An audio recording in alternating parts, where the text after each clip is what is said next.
Hi ಪ್ರಿಯ ಸ್ನೇಹಿತರೆ, welcome back to my channel. ಹೊಸ ಕತೆಗೆ ನಿಮಗೆಲ್ಲರಿಗೂ ಸ್ವಾಗತ. ಸುಮಿತ್ರಾ 38 ವಯಸ್ಸಿನ ಮನೆಯ ಮಹಿಳೆ. ಆಕೆಯು ಮನೆಯ ಹೊರಗಡೆ ಉತ್ಸಾಹದೊಂದಿಗೆ ವ್ಯಾಯಾಮ ಮಾಡುತ್ತಿರುವಾಗ ಆಕೆಯ ಗಂಡ ವಿನಯ್ ವ್ಯಂಗ್ಯದ ರೂಪದಲ್ಲಿ ಇಷ್ಟೊಂದು ಚಟುವಟಿಕೆ ಮಾಡಿ ಏನಾದರೂ ಆರೋಗ್ಯಕ್ಕೆ ಹಾನಿ ಮಾಡಿಕೊಂಡರೆ ನಂತರ ವೈದ್ಯರ ಬಳಿ ಹಣ ಖರ್ಚು ಮಾಡಬೇಕಾಗುತ್ತದೆ, ಸಾವಧಾನವಾಗಿರು ಅಂತ ಹೇಳುತ್ತಾನೆ. ವಿನಯ್ನ ಈ ನಿರ್ಲಕ್ಷ್ಯದ ಮಾತುಗಳಿಗೆ ಸುಮಿತ್ರಾಗೆ ಬಹಳ ದುಃಖವಾಗುತ್ತದೆ. ಆಕೆ ದುಃಖದೊಂದಿಗೆ ಪ್ರತಿಕ್ರಿಯೆ ನೀಡುತ್ತಾಳೆ. ನೀವು ನನಗೆ ಬೆಂಬಲ ನೀಡದಿದ್ದರೂ ಸರಿ, ಆದರೆ ಅಪಹಾಸ್ಯ ಮಾಡಬೇಡಿ. ನಾನು ಇನ್ನೂ ಯುವತಿಯಂತೆ ಕಾಣಬೇಕು ಎಂಬ ಆಸೆ ಇದೆ. ನಂತರ ಸುಮಿತ್ರಾಳ ಮಗಳು ಸ್ನೇಹ ವಿಡಿಯೋ ಕರೆ ಮಾಡುತ್ತಾಳೆ. ನಾನು ಮತ್ತು ನನ್ನ ಗಂಡ ಅಶೋಕ್ ಜೊತೆಗೆ ನಿಮ್ಮ ಮನೆಗೆ ಬರುತ್ತಿದ್ದೇವೆ ಅಂತ ಹೇಳಿದಾಗ ಸುಮಿತ್ರಾಗೆ ತುಂಬಾ ಸಂತೋಷವಾಗುತ್ತದೆ. ಜೀವನದಲ್ಲಿ ಹೊಸ ಉತ್ಸಾಹ ಬರುತ್ತದೆ. ಮತ್ತೊಂದು ದಿನ ಸುಮಿತ್ರಾ ಸೌಂದರ್ಯ ಸಲೂನ್ನಿಂದ ಮನೆಗೆ ಬರುತ್ತಾಳೆ. ನಾನು 1000ಕ್ಕೂ ಹೆಚ್ಚು ಕೊಟ್ಟು ವಿಶೇಷ ಮುಖದ ಚಿಕಿತ್ಸೆ ಮಾಡಿಸಿದ್ದೇನೆ, ಹೇಗೆ ಕಾಣುತ್ತಿದ್ದೇನೆ ಅಂತ ಗಂಡನನ್ನು ಆಸೆಯೊಂದಿಗೆ ಕೇಳುತ್ತಾಳೆ. ಅವನು ಆಸಕ್ತಿಯಿಲ್ಲದಂತೆ, ಈ ವಯಸ್ಸಿನಲ್ಲಿ ನಿನಗೆ ಇದೆಲ್ಲ ಅಗತ್ಯವೇ ಅಂತ ಸುಮ್ಮನೆ ಕೆಲಸ ಮಾಡಿಕೊಂಡು ಕುಳಿತುಕೊಳ್ಳುತ್ತಾನೆ. ಸುಮಿತ್ರಾ ಅವನನ್ನು ಕೋಣೆಗೆ ಕರೆಯುವಾಗ ವಿನಯ್ ಸಹಕಾರ ನೀಡುವುದಿಲ್ಲ. ತನ್ನ ಗಂಡನ ಈ ಹಳೆಯ ಮನಸ್ಥಿತಿಗೆ ಸುಮಿತ್ರಾಗೆ ಸಿಟ್ಟು ಬರುತ್ತದೆ. ಅಯ್ಯೋ, ಹಳೆಯದಾಗಿ ಬಿಟ್ಟಿದ್ದಾನೆ ಅಂತ ಮನಸ್ಸಿನಲ್ಲಿ ನಿಟ್ಟುಸಿರು ಬಿಡುತ್ತಾ ಒಂಟಿತನದ ದುಃಖದಿಂದ ಹೊರಬರುತ್ತಾಳೆ. ಅದೇ ಸಮಯದಲ್ಲಿ ಆಕೆಯ ಸ್ನೇಹಿತ ಕರಣ್ ಎಂಬ ವ್ಯಕ್ತಿ ಸಂದೇಶ ಕಳುಹಿಸುತ್ತಿರುತ್ತಾನೆ. ಸುಮಿತ್ರಾ ಕೂಡ ಉತ್ಸಾಹದೊಂದಿಗೆ ಪ್ರತಿಕ್ರಿಯೆ ನೀಡುತ್ತಾಳೆ. ವಿನಯ್ ಮೇಲಿನ ಆಸಕ್ತಿ. ಮರುದಿನ ಸ್ನೇಹ ಮತ್ತು ಅಶೋಕ್ ಮನೆಗೆ ಬರುತ್ತಾರೆ. ಎಲ್ಲರೂ ಸಂತೋಷಪಡುತ್ತಾರೆ. ಅಂದು ರಾತ್ರಿ ಸ್ನೇಹ ಮತ್ತು ಅಶೋಕ್ ತಮ್ಮ ಕೋಣೆಯಲ್ಲಿ ಪ್ರೀತಿಯ ಉನ್ನತ ಹಂತದಲ್ಲಿರುವಾಗ ಅದನ್ನು ನೋಡಿ ಮನೆಯಲ್ಲಿ ಕುಳಿತಿದ್ದ ಸುಮಿತ್ರಾಳ ಕಣ್ಣುಗಳು ಆಸೆಯಿಂದ ಬೆಚ್ಚಗಾಗುತ್ತವೆ. ಮರುದಿನ ಅಶೋಕ್ ವ್ಯಾಯಾಮ ಮಾಡುತ್ತಿರುತ್ತಾನೆ. ಅದೇ ಸಮಯಕ್ಕೆ ಅಲ್ಲಿಗೆ ಸುಮಿತ್ರಾ ಕೂಡ ಬರುತ್ತಾಳೆ. ಅಶೋಕ್, ನನಗೂ ಸಹಕಾರ ಸಿಕ್ಕಿತು, ಬನ್ನಿ ಅಮ್ಮ, ನಾನು ನಿಮಗೆ ಕೆಲವು ಚಟುವಟಿಕೆಗಳನ್ನು ಹೇಳಿಕೊಡುತ್ತೇನೆ ಅಂತ ಆಕೆಗೆ ಸ್ನೇಹಪೂರ್ವಕವಾಗಿ ವ್ಯಾಯಾಮ ಮಾಡಿಸುತ್ತಿರುತ್ತಾನೆ. ಇದರಿಂದ ಸುಮಿತ್ರಾಗೆ ಅಳಿಯನ ಕಡೆಗೆ ಗಾಢ ಆಸಕ್ತಿ ಆರಂಭವಾಗುತ್ತದೆ. ಮರುದಿನ ಸುಮಿತ್ರಾ ಯುವತಿಯಂತೆ ಸಿದ್ಧಳಾಗುತ್ತಾಳೆ. ಅದಕ್ಕೆ ಸ್ನೇಹ ಕೂಡ ಸಂತೋಷದೊಂದಿಗೆ ಸಹಾಯ ಮಾಡುತ್ತಾಳೆ. ಅದನ್ನು ನೋಡಿ ವಿನಯ್ಗೆ ಆಶ್ಚರ್ಯವಾಗಿ, ಈ ವಯಸ್ಸಿನಲ್ಲಿ ನಿನಗೆ ಇದೆಲ್ಲ ಬೇಕೇ ಅಂತ ಕೇಳುತ್ತಾನೆ. ಆಗ ಸುಮಿತ್ರಾ ಹೆಮ್ಮೆಯೊಂದಿಗೆ, ಹೊಟ್ಟೆಯುರಿ ಮಾಡಬೇಡಿ, ನಾವು ಖರೀದಿಗೆ ಹೋಗುತ್ತಿದ್ದೇವೆ ಅಂತ ಹೇಳಿ ಹೊರಡುತ್ತಾಳೆ. ಹಿಂತಿರುಗಿ ಬಂದ ನಂತರ ಸುಮಿತ್ರಾ ಸಣ್ಣ ಸಣ್ಣ ಉಡುಪುಗಳನ್ನು ಖರೀದಿಸಿ ತಂದಿರುತ್ತಾಳೆ. ಅದನ್ನೆಲ್ಲ ನೋಡಿ ವಿನಯ್ಗೆ ದುಃಖವಾಗುತ್ತದೆ. ಗುಪ್ತ ಮತ್ತು ಬಹಿರಂಗ. ಅಂದು ಮಧ್ಯರಾತ್ರಿ ಸುಮಿತ್ರಾ ಕರಣ್ ಜೊತೆಗೆ ಸಂಭಾಷಣೆ ಮಾಡುತ್ತಾಳೆ. ಅವನು ಒಂದು ಬಾರಿ ಭೇಟಿಯಾಗೋಣ ಅಂತ ಸಂದೇಶ ಕಳುಹಿಸುತ್ತಾನೆ. ತನ್ನ ನಿಜವಾದ ವಯಸ್ಸು ತಿಳಿಯುತ್ತದೋ ಎಂಬ ಭಯದಿಂದ ಸುಮಿತ್ರಾ, ಅಯ್ಯೋ, ಭೇಟಿಯಾಗುವುದಕ್ಕೆ ಸಾಧ್ಯವಿಲ್ಲ, ಬೇಕಿದ್ದರೆ ಕರೆ ಮಾಡುತ್ತೇನೆ ಅಂತ ಕರೆ ಮಾಡಿ ಮಾತನಾಡುತ್ತಾ ಹೊರಗಡೆ ಬರುತ್ತಾಳೆ. ಆದರೆ ಅಲ್ಲಿ ನೋಡಿದರೆ ಮನೆಯ ಹಾಲ್ನಲ್ಲಿ ಅಶೋಕ್ ಕುಳಿತು ಸುಮಿತ್ರಾಳ ಸಂಖ್ಯೆಗೆ ಕರೆ ಮಾಡುತ್ತಿರುತ್ತಾನೆ. ಅವನೇ ಕರಣ್ ಎಂಬ ನಕಲಿ ಖಾತೆ ರಚಿಸಿ ಸಂಭಾಷಣೆ ಮಾಡುತ್ತಿದ್ದ. ಇದನ್ನು ನೋಡಿದ ಸುಮಿತ್ರಾಗೆ ದೊಡ್ಡ ಆಘಾತವಾಗುತ್ತದೆ. ಆದರೆ ಅಶೋಕ್ ಯಾವುದೇ ಹಿಂಜರಿಕೆಯಿಲ್ಲದೆ, ಒಳ್ಳೆಯದೇ ಆಯಿತು ಅಮ್ಮ. 9 ನಾವಿಬ್ಬರ ಗುಪ್ತ ವಿಷಯ ನಮಗೆ ತಿಳಿದಿದ್ದು ನನಗೆ ಗೊತ್ತು. ನೀವು ಒಂಟಿತನ ಅನುಭವಿಸುತ್ತಿದ್ದೀರಿ ಅಂತ. ನಾನು ಕೂಡ ಒಂಟಿಯಾಗಿದ್ದೇನೆ. ಈಗ ನಾವಿಬ್ಬರು ನಮ್ಮ ಆಸೆಗಳನ್ನು ತೀರಿಸಿಕೊಳ್ಳೋಣ ಅಂತ ಸುಮಿತ್ರಾ ಮೇಲೆ ಸ್ನೇಹದ ಕೈಯನ್ನು ಇಡುತ್ತಾನೆ. ಸುಮಿತ್ರಾಗೆ ಹಿಂಜರಿಕೆಯಾಗುತ್ತದೆ. ಮಾತು ಸಹ ಬರುವುದಿಲ್ಲ. ಅಳಿಯ ಆ ರೀತಿ ಮಾಡುತ್ತಿದ್ದರೆ ಮಾತು ಹೇಗೆ ಬರಲು ಸಾಧ್ಯ? ನಂತರ ಆಕೆಯನ್ನು ಬೇರೆ ಕೋಣೆಗೆ ಕರೆದುಕೊಂಡು ಹೋಗಿ ಇಬ್ಬರು ಪ್ರೀತಿಯ ಕ್ಷಣಗಳನ್ನು ಅನುಭವಿಸುತ್ತಾರೆ. ಬೆಳಗ್ಗೆ ಉಪಹಾರ ಮಾಡುವಾಗ ಕೂಡ ಮೇಜಿನ ಕೆಳಗಡೆ ಸುಮಿತ್ರಾ ಮತ್ತು ಅಶೋಕ್ ಕಾಲನ್ನು ಸ್ಪರ್ಶಿಸುತ್ತಾ ಇರುತ್ತಾರೆ. ನಂತರ ವಿನಯ್ ಮಲಗಿದ ನಂತರ ಸುಮಿತ್ರಾ ಅಶೋಕ್ನ ಕೋಣೆಗೆ ಬರುತ್ತಾಳೆ. ತನ್ನ ರಾತ್ರಿ ಉಡುಪನ್ನು ಬದಲಿಸಿದಾಗ ಅಲ್ಲಿ ಆ ಸಣ್ಣ ಉಡುಪನ್ನು ಸುಮಿತ್ರಾ ಧರಿಸಿರುತ್ತಾಳೆ. ನಂತರ ಇಬ್ಬರು ಸಾಮಾನ್ಯವಾಗಿ ಸಂತೋಷದ ಕ್ಷಣಗಳನ್ನು ಅನುಭವಿಸಿ ಅಲ್ಲಿ ವಿಶ್ರಾಂತಿ ಪಡೆಯುತ್ತಾರೆ. ಎಲ್ಲ ಮುಗಿದ ನಂತರ ಅಶೋಕ್, ಇನ್ನೂ ಎಷ್ಟು ದಿನಗಳು ಇಲ್ಲಿ ಇರಬೇಕು? ನನ್ನ ರಜೆ ಎಲ್ಲ ಮುಗಿದಿದೆ, ನಾನು ನಮ್ಮ ಊರಿಗೆ ಹೋಗಬೇಕು ಅಂತ ಹೇಳುತ್ತಾನೆ. ಸುಮಿತ್ರಾ ವಿನಂತಿಯೊಂದಿಗೆ ಇಲ್ಲೇ ಉಳಿದುಕೊಳ್ಳಿ ದಯವಿಟ್ಟು ಅಂತ ಕೇಳಿಕೊಳ್ಳುತ್ತಾಳೆ. ಆಗ ಅಶೋಕ್, ಚಿಂತಿಸಬೇಡಿ, ನಾವಿಬ್ಬರೂ ನಮ್ಮ ಬಂಧನವನ್ನು ಮುಂದುವರಿಸೋಣ, ನಾನು ಸಾಂದರ್ಭಿಕವಾಗಿ ಬರುತ್ತೇನೆ ಅಂತ ಹೇಳುತ್ತಾನೆ.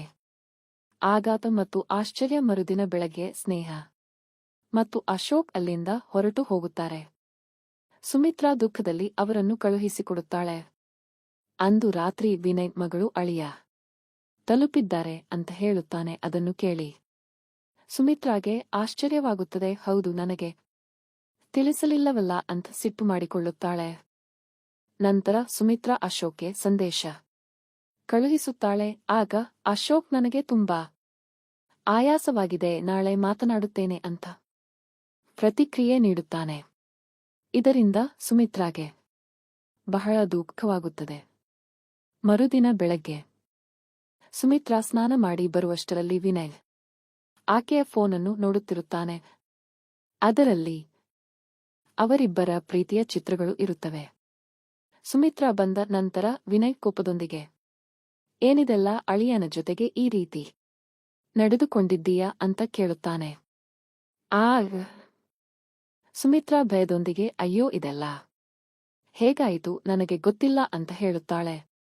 ವಿನಯ್ ಆಕೆಯನ್ನು ಗದರಿಸುತ್ತಾನೆ. ನೀನು ಯುವತಿಯಾಗಲು ಬಯಸಿ ಬೇರೆಯರನ್ನು ಆಕರ್ಷಿಸುತ್ತಿದ್ದೀಯಾ? ಅದು ಬೇರೆ ಯಾರಲ್ಲ, ನಮ್ಮ ಅಳಿಯ, ನಿನ್ನ ಸ್ವಂತ ಮಗಳ ಗಂಡ. ನಾನು ಯಾರನ್ನು ಮಗನಂತೆ ನೋಡಿದ್ದೆಯೋ ನೀನು ಅವನ ಜೊತೆಗೆ ಇಂತಹ ವರ್ತನೆ ಮಾಡಿದ್ದೀಯಾ?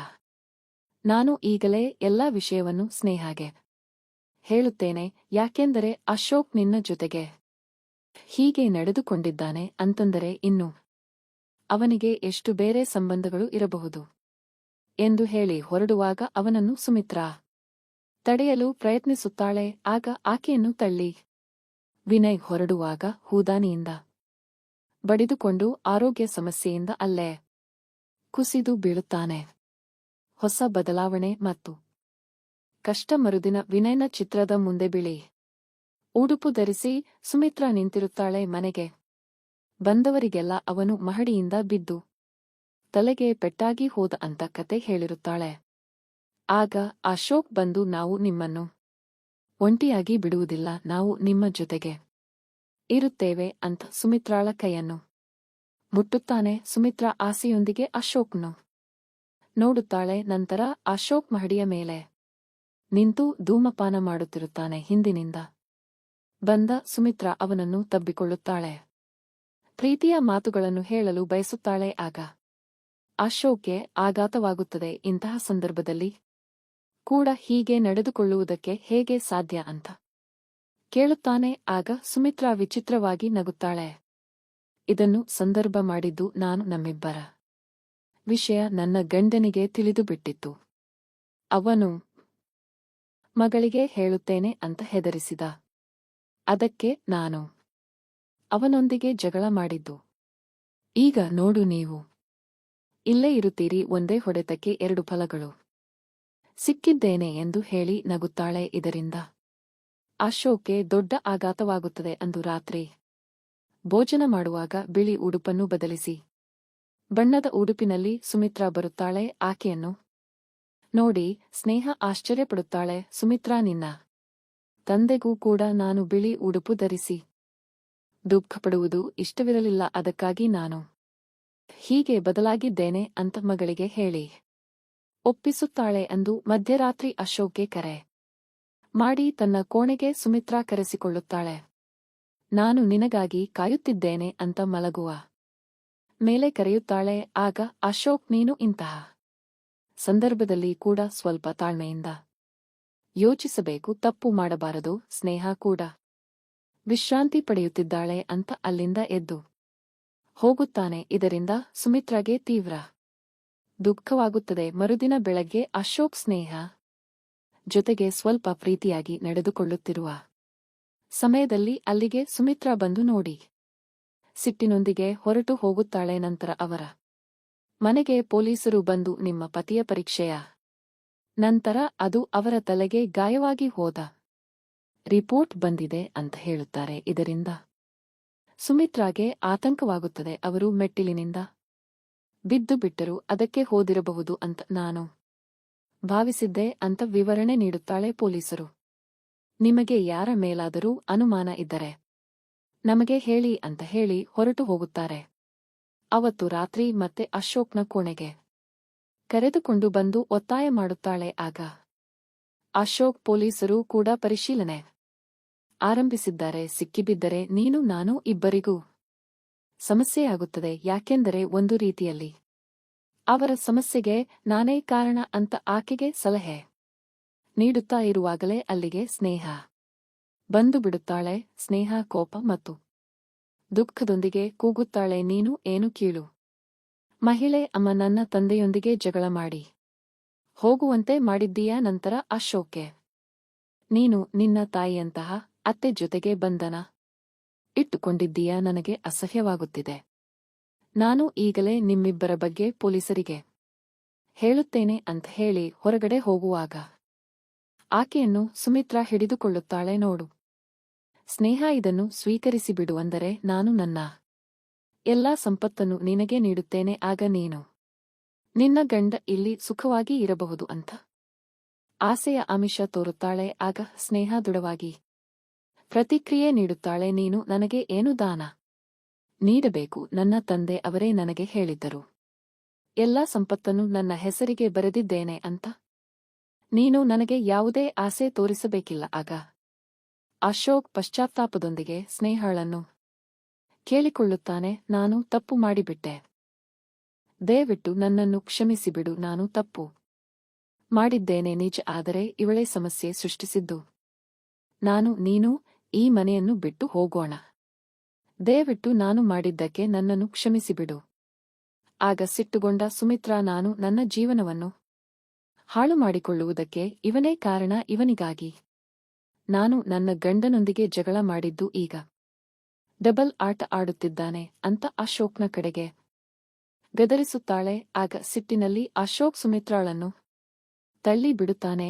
ಆಕೆ ತಲೆಗೆ ಪೆಟ್ಟು ಬಿದ್ದು ಆಕೆಯ ಆರೋಗ್ಯ ಸಮಸ್ಯೆಯಿಂದ ಹೋಗುತ್ತಾಳೆ. ನಂತರ ಪೊಲೀಸರು ಬಂದು ಅಶೋಕ್ನು ಪರಿಶೀಲನೆಗಾಗಿ ಕರೆದುಕೊಂಡು ಹೋಗುತ್ತಾರೆ. ಸ್ನೇಹ ಕಣ್ಣೀರು ಸುರಿಸುತ್ತಾ ಅಲ್ಲೇ ಕುಳಿತುಕೊಳ್ಳುತ್ತಾಳೆ. ಇದರಲ್ಲಿ ಯಾರ ತಪ್ಪು ಯಾರು ಸರಿ ಅಂತ ನಾನು ಹೇಳುವುದಿಲ್ಲ, ನಿಮ್ಮ ನಿರ್ಧಾರಕ್ಕೆ ಬಿಟ್ಟಿದ್ದು ಕತೆ ಇಲ್ಲಿ ಮುಗಿಯುತ್ತದೆ. ದಯವಿಟ್ಟು ಲೈಕ್ ಮಾಡಿ, ಕಮೆಂಟ್ ಮಾಡಿ, ಶೇರ್ ಮಾಡಿ. ನನ್ನ ಚಾನೆಲ್ಗೆ ಹೊಸಬರಾಗಿ ಆಗಿದ್ದರೆ ಸಬ್ಸ್ಕ್ರೈಬ್ ಮಾಡಿ, ಪಕ್ಕದ ಬೆಲ್ ಐಕಾನ್ ಕ್ಲಿಕ್ ಮಾಡಿ, ಆಲ್ ಆಪ್ಷನ್ ಸೆಲೆಕ್ಟ್ ಮಾಡಿಕೊಳ್ಳಿ. ಮತ್ತೊಮ್ಮೆ ಆಸಕ್ತಿದಾಯಕ ಕಥೆಯೊಂದಿಗೆ ಭೇಟಿಯಾಗೋಣ.